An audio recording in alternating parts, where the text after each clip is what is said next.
Salut tout le monde, nous voilà à moins de 24 heures de la deadline, et hier soir déjà 3 transferts ont eu lieu. Bon, on va le dire, aucun d'eux n'implique de joueurs majeurs, ou aucun d'eux n'implique de joueurs all-star. Du coup j'ai hésité à vous en parler aujourd'hui, mais je me suis dit que j'allais quand même le faire, parce que quand même, 2 de ces 3 transferts impliquent des équipes qui elles sont contenders, ou en tout cas des équipes qui ont des ambitions, et je me suis dit que ça valait quand même le coup de faire un débrief. Du coup voilà, on y va, on ne perd pas plus de temps. Que s'est-il passé à la deadline hier soir? Les contenders se renforcent.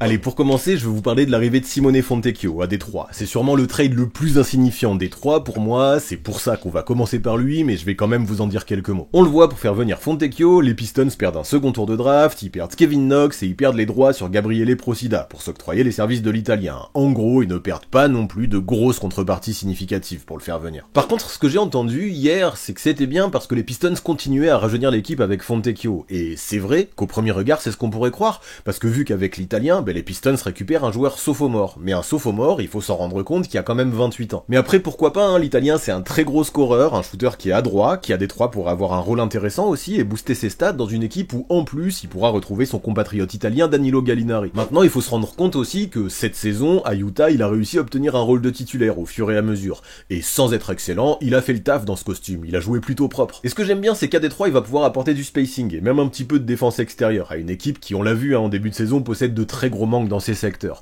Maintenant, on le voit, Détroit, ils se mettent en position favorable pour le re-signer cet été, vu qu'il sera free agent, et je me dis pourquoi pas, ça peut être un joli move, vu la situation des Pistons, c'est peut-être une bonne idée de faire des paris, même si, si Fontecchio s'en va cet été, ça aura servi à rien. Maintenant, ce qui m'embête un petit peu, c'est le problème de doublon qu'il peut y avoir avec Bojan Bogdanovic, parce que poste pour poste, c'est le même genre de joueur, c'est des scoreurs, sauf que Bogdanovic est bien plus talentueux, bien plus sûr.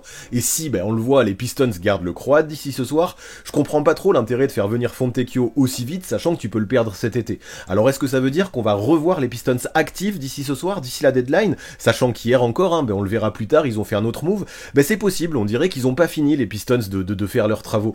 Et en attendant de voir ce que ça va donner, même si je trouve pas forcément l'idée cohérente pour l'instant, je trouve que cette idée de faire venir Fontecchio, elle est plutôt sympa. Le Jazz de son côté, eux, ils récupèrent surtout un second tour en provenance des Wizards dans ce deal, preuve que soit l'équipe de Utah ne comptait pas beaucoup sur Fontecchio vu la faible contrepartie reçue en retour, soit que finalement elle croit en Gabriele Procida vu qu'elle récupère les droits, le Jazz, l'équipe du Jazz récupère les droits sur le joueur, qui actuellement fait une très bonne saison à l'Alba Berlin, donc finalement les deux équipes y trouvent peut-être leur compte, même si j'attends de voir encore une fois ce que les Pistons vont faire pour comprendre vraiment la venue de Fontecchio, malgré la présence de Bogdanovic dans l'effectif. Ensuite, on l'a vu, si on continue dans l'ordre chronologique, ce qu'on a appris, c'est l'arrivée de Xavier Tillman à Boston. Et si pour beaucoup, faire venir un joueur comme Tillman chez les Seas, c'était surtout un détail, tout de suite, perso, je me suis dit que ça pourrait être super intéressant pour les Celtics. Pour l'obtenir, Boston a cédé Lamar Stevens, qui était peu utilisé chez les Celtics et qui est surtout là pour les salaires, et surtout 2 seconds tours de draft qui, au vu de la situation actuelle de Memphis, intéressaient fort les Grizzlies, qui n'ont pas besoin d'être compétitifs sur le moment et qui ont profité du fait que les Celtics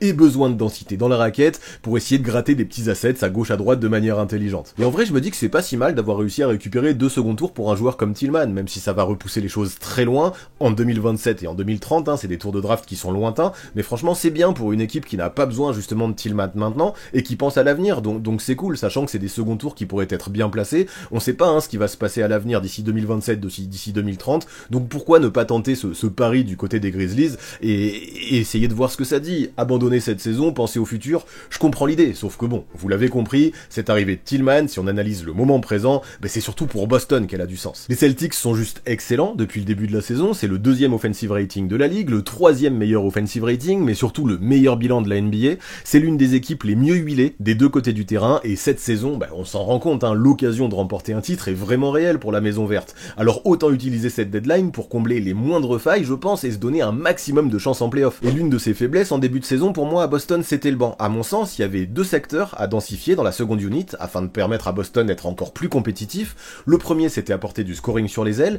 et le deuxième, c'était apporter de la défense et de la combativité à l'intérieur. Je sais pas si les Celtics vont encore bouger ce soir, on verra ça, mais l'objectif 2, celui d'apporter de la densité intérieure, est vraiment rempli, je pense, avec Tillman. Pour une équipe qui est actuellement si compétitive, c'est bien justement d'apporter une pièce comme Tillman, je pense, à un poste et dans un secteur où il y avait vraiment des besoins. Parce que Tillman, c'est un intérieur très solide, c'est un joueur dur, c'est un joueur combatif, qui peut mettre des coups, qui peut en prendre, qui peut aller choper des rebonds et qui peut surtout défendre sur les intérieurs adverses. Et ça, c'est important, c'est exactement ce qu'il fallait à Boston, à mon sens, dans le profil. Parce que ouais, Porzingis, c'est génial, mais ça se blesse souvent. Horford, c'est toujours très bon, très expérimenté, mais il a 37 ans, et Luke Cornett, même s'il peut apporter quelques minutes derrière eux, c'est assez limité. Et au final, on s'en rend compte aussi, sans manque de respect pour Nimi Asqueta, bah s'il joue, c'est surtout qu'il y a personne d'autre dans la rotation des Celtics à son poste. Et là maintenant, imaginez des blessures ou même ne serait-ce que des soucis de faute dans la raquette en playoff pour Boston. Et on s'en rend compte, bah c'est peut-être tout un match, toute une série et donc toute une saison, excellente pourtant, qui pourrait être foutue en l'air en playoff parce qu'on a une blessure ou un intérieur qui prend beaucoup trop de fautes dans un match important, parce que, bah, tout simplement parce que ça manquait de big men dans l'effectif. Ça a donc du sens de densifier cette rotation intérieure, c'est exactement ce que Boston a fait, et franchement pour l'instant chapeau bas à Brad Stevens, c'est un très bon coup je pense d'avoir fait venir Xavier Tillman. Et là je trouve qu'avec lui les Seas s'offrent une vraie assurance. Il est clairement pas le pivot le plus talentueux de la ligue, mais à Memphis il a montré, même en playoff, des deux côtés du terrain, il peut largement dépanner si tu as besoin de lui. J'avais beaucoup apprécié le taf qu'il avait fait sur Anthony Davis par exemple l'année dernière au premier tour des playoffs, et même si avec ses 2m03 clairement il est sous-dimensionné pour un poste 5, je trouve qu'il compense largement ce manque de taille en donnant absolument tout ce qu'il a dès qu'il rentre sur le terrain, beaucoup d'énergie, et c'est de ça que les Celtics avaient besoin dans leur rotation, et je pense que directement dans la hiérarchie, notamment grâce à sa défense et sa combativité, il va passer devant Cornette et devant Queta. En fait, c'est pour ça que j'avais vraiment envie de parler de ce trade. Ok, Tillman, c'est pas un gros nom, mais si pour vous les Celtics étaient déjà favoris pour remporter le titre 2024, en renforçant un de leurs points faibles, c'est-à-dire la densité dans la raquette,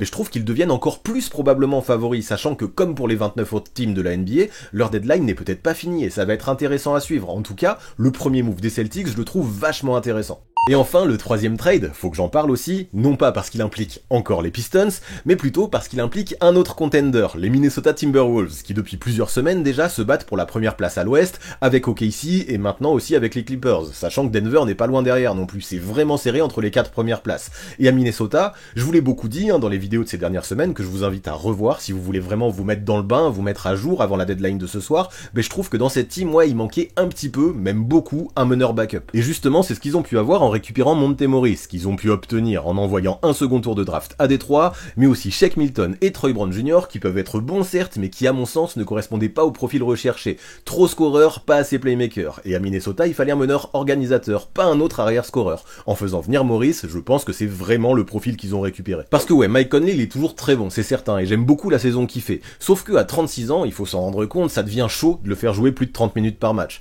Malgré tout ce qu'il apporte, Minnesota c'est quand même une équipe qui perd beaucoup de ballons. Et Conley, bien évidemment, en tant que meneur de jeu, a une grosse part de responsabilité là-dedans. Il a besoin de souffler, ça lui arrive d'être cramé en fin de match, parce qu'il a pas de backup digne de ce nom. Et surtout que ce phénomène devrait encore s'amplifier en playoff, je pense. Du coup, derrière, je suis désolé, Jordan McLaughlin, je l'aime bien, mais c'est peut-être un petit peu limite, et en tout cas, c'est trop irrégulier, je pense, pour imaginer qu'il ait un gros rôle dans un potentiel gros parcours de playoff. Et justement, Morris, je pense qu'il devrait pouvoir un petit peu combler ses manques. À mon avis, on l'a beaucoup oublié depuis qu'il est passé par des équipes de fond de tableau, comme Washington et Détroit, sauf qu'il faut se rappeler qu'à Denver, avant ça, depuis le banc, dans l'ombre, il a toujours rempli les missions qu'on lui donnait, que ce soit en saison ou en playoff. Bah ouais, là, le garçon, il a 28 ans, il est en plein prime. Bon, les stats que je vous ai affichées, elles veulent rien dire parce qu'il était vraiment très peu utilisé à Détroit, mais faut être conscient, moi j'en suis persuadé, que si tu lui donnes 20, allez, 25 minutes, il peut tout à fait tourner à, à 10 points et 5 passes décisives dans la plupart des équipes NBA. Un joueur comme ça, pour moi, ça a plutôt sa place sur le banc d'une équipe contender